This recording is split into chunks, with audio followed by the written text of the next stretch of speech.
Vamos conhecer agora mulheres que trabalharam lado a lado dos pioneiros e pastores de nossa igreja, sem esquecer, é claro, de fortalecer a família no caminho. Frida Maria Strandberg Wingren foi a missionária que aprendeu o português mais rápido e já pregava 2 meses após sua chegada ao Brasil. Uma mulher dinâmica, formada em enfermagem, Frida também se dedicou à fotografia.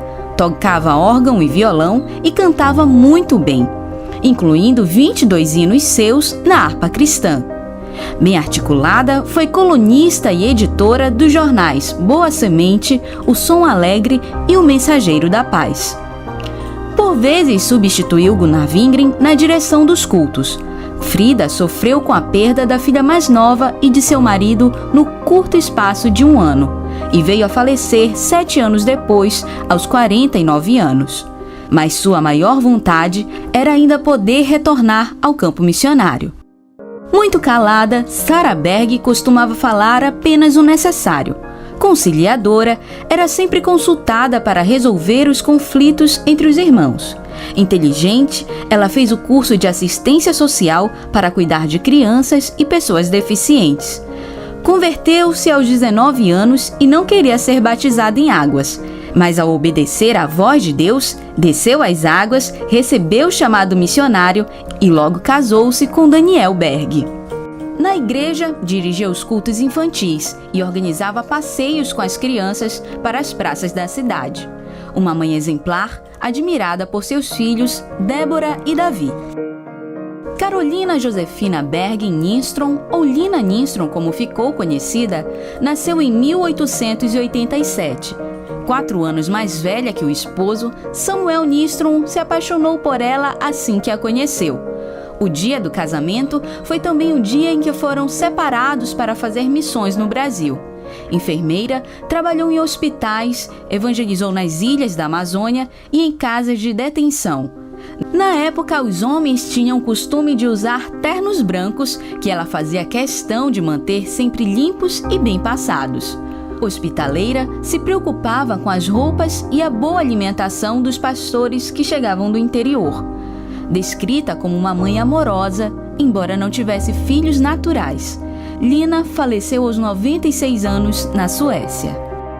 Paraense, Lídia Rodrigues Nelson tinha 20 anos quando casou-se com Nelis Nelson, com quem teve 3 filhos.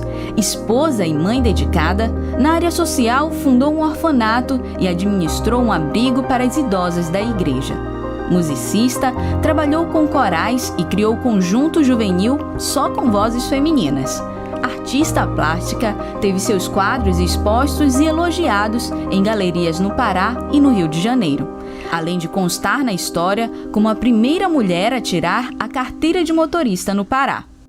Foi aos 15 anos e 8 dias após o seu casamento que Beatriz Alves do Nascimento se converteu a Jesus junto com o marido, Francisco Pereira do Nascimento.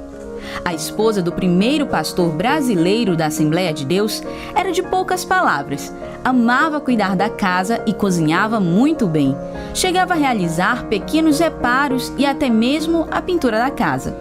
Aprendeu a costurar sozinha e confeccionava as roupas da família. Beatriz teve que superar a dor de perder o esposo e 4 dos 10 filhos que gerou.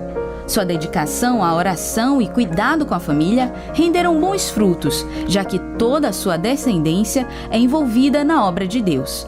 Beatriz faleceu em 2008, aos 94 anos. Irmã Chicuta era como a maioria das pessoas conhecia Francisca Menezes. Nascida no Ceará, mudou-se com a família para Belém ainda na infância.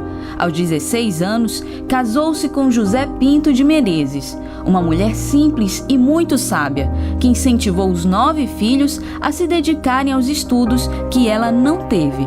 A Bíblia ela conhecia de cor e vencia seus desafios por meio da oração. Nessi Maia Vasconcelos nasceu no Maranhão e aos 15 anos casou-se com Alcebiades Pereira Vasconcelos, com quem teve 7 filhos, dos quais 3 faleceram ainda bebês. Foi musicista, tocava violino e piano. Gostava de bordado, decoração e costura, ofício que lhe ajudava na renda familiar.